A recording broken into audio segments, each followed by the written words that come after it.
UTL solar solar लावणार आणि सबसिडीही मिळवून देणार।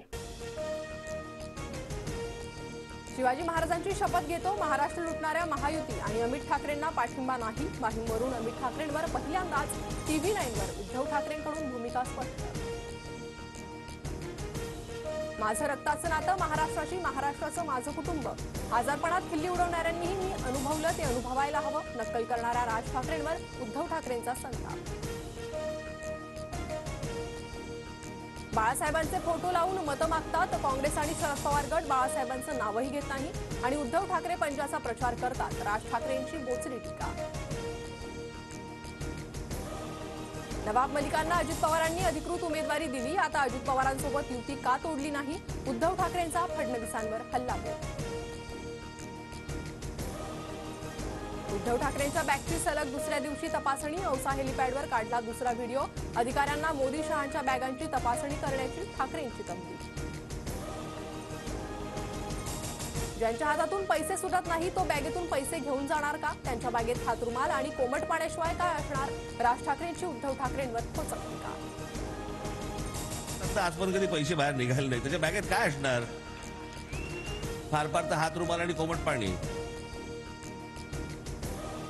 आर्णीत सभेला जात असताना उपमुख्यमंत्री देवेंद्र फडणवीसांच्याही बॅगची तपासणी। 7 नोव्हेंबर रोजी राजू तोडसमांच्या प्रचाराला जात असताना हेलिपॅडवर फडणवीसांची बॅग तपासणी। जे मला सोडून गेले ते परत कधी निवडून येत नाही। येत्या निवडणुकीत 50 ते 60 जागा निवडून येतील, शरद पवारांचा अजितदादा गटावर निशाणा। राजकीय नेत्याची भाषा कशी असावी हे ऐकण्यासाठी मनसेकडून संजय राऊतांना निमंत्रण। विक्रोळीतील सभेत रिकामी खुर्ची ठेवत मनसेनं संजय राऊतांना डिवचलं। मुंबईत ठाकरे आणि शिंदे गटाच्या कार्यकर्त्यांचा राडा, जोगेश्वरीतील मातोश्री क्लबमध्ये पैसे वाटल्याचा ठाकरे गटाचा आरोप, तर ठाकरे गटाच्या कार्यकर्त्यांनी महिलांवर हात उचलल्याचा शिंदे गटाचा प्रत्यारोप।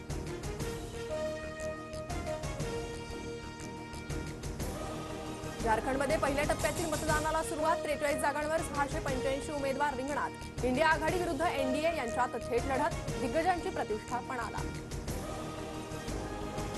केरळच्या वायनाड लोकसभा मतदारसंघात आज पोटनिवडणूक, काँग्रेस नेत्या प्रियंका गांधींविरोधात भाजपच्या नव्या हरिदास मैदानात। इथेनॉल उत्पादकांच्या दरवाढीचा प्रस्ताव केंद्रीय कॅबिनेटकडे, इथेनॉलच्या दरात वाढ होण्याची शक्यता, केंद्राकडून प्रस्तावाला मंजुरी मिळणार का याकडे लक्ष। भाज्या, टोमॅटो, खाद्यतेलाच्या किमती कडाडल्या, महागाईचा पारा 14 महिन्यांच्या उच्चांकाला, ऑक्टोबरमध्ये दर 6.21%, बँकांच्या व्याजदरातील कपात लांबणीवर पडण्याची शक्यता। दक्षिण मध्य महाराष्ट्रात उद्यापासून पावसाचा अंदाज, विजांच्या कडकडाटासह हलका पाऊस होण्याची शक्यता, ढगाळ वातावरणामुळे काही प्रमाणात पडलेली थंडी कमी होणार।